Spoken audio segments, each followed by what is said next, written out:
નમસ્કાર. પ્રદેશ સંગઠનમાંથી આમ આદમી પાર્ટી ગુજરાત સર્વે પત્રકાર મિત્રોનું ફરીથી એકવાર સ્વાગત કરીએ છીએ.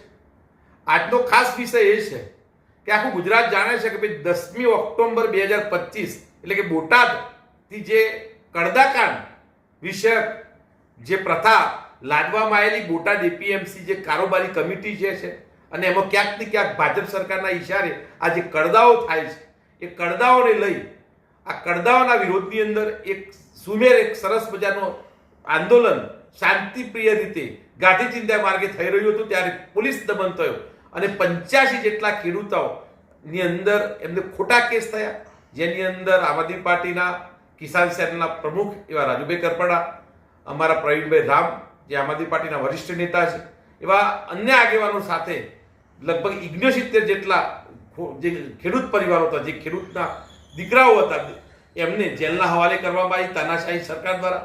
અને એના વિરોધની અંદર આમ આદમી પાર્ટીએ ક્રમશઃ છેક દિવાળીના દિવસ સુધીના કાર્યક્રમો આપ્યા.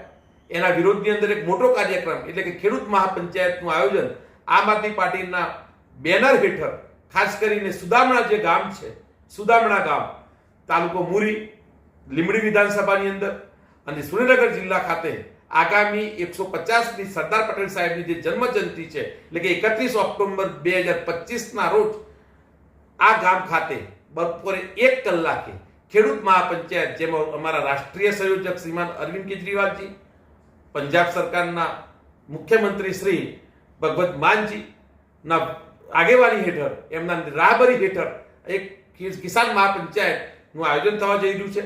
અને એની અંદર ગુજરાતભરની 400 જેટલી એપીએમસીઓમાંથી તમામ ખેડૂતો આમાં જોતરાવા માટે આવવાના છે. તો આ વિડીયો થકી આ પત્રકાર માધ્યમ અન્ય માધ્યમો મારફતે હું દરેક ખેડૂતોને આ કાર્યક્રમની અંદર ઉપસ્થિત રહેવા માટે આમ આદમી પાર્ટી વતીથી હું તમને સ્નેહભેર આમંત્રણ પાઠવું છું. ચાલો જોડાઈએ ખેડૂતોના હિતોની લડાઈમાં. જય હિન્દ, જય ભારત.